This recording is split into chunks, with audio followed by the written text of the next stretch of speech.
Alors, le side set, donc pareil, nouveauté chez nous cette année. Donc là, on est à 118 au patin.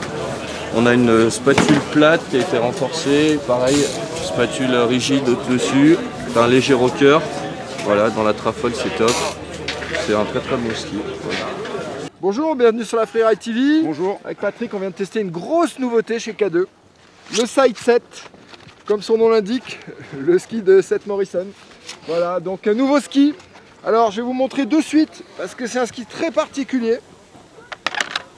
C'est le rocker. Vous voyez bien le ski, le rocker il démarre à peu près là, quasiment devant la fixation. Donc vraiment un ski très surprenant, un bon cambre sous le pied et un tout petit rocker sur l'arrière, un talon à peine relevé. Un setback relativement reculé sur les skis, on les a testés en 181. En largeur patin, j'ai un trou, on est en 118, donc relativement large. Hein, voilà. 118. Alors, ce qui est bluffant avec ce ski, tu vas déjà. Alors, ouais, faut préciser quelque chose. Ouais. C'est que Patrick a pas. C'est la première fois qu'il skie des skis si fat. Voilà. Hein. Il skie le Mission chez Scott, qui est un ski en 85, 86. Et c'est la première fois qu'il utilise des 118. Sur des Alors, comme qu'est-ce ça qui t'a aussi marqué larges. déjà dès le départ? Alors, super facilité. Bon, en poudreuse, c'est. Ça sort tout seul. Hein. Hier, ça sort On tout imagine seul. qu'avec C'est voilà. du caviar, c'est sans forcer en plus. Et pour moi, je trouve que c'est hyper reposant. C'est vraiment tout cool, quoi. Et grosse surprise, c'est moi j'avais une appréhension sur ce type de ski très large sur la piste. Et en fait, ça accroche très bien. Et il y a vraiment, pour moi, c'est une révélation.